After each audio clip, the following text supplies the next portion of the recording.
Karatberia society ক্লাবের পক্ষ থেকে আয়োজিত রূপসজ্জা প্রতিযোগিতায় মেকআপ আর্টিস্ট রিমি মণ্ডল এবং আমি তার মডেল হিসাবে অংশগ্রহণ করেছিলাম। আমার জীবনে এটা আমার প্রথম অভিজ্ঞতা। আমি যে তৃতীয় স্থান অধিকার করতে পারবো আমি এটাই কখনো ভাবতে পারিনি। তো থ্যাংক ইউ মণিমালা ম্যামকে, thank you makeup artist Rimi মণ্ডলকে।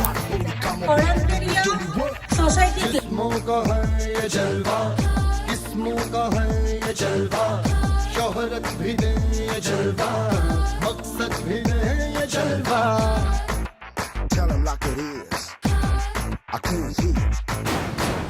दिलकश लगे ये जलवा।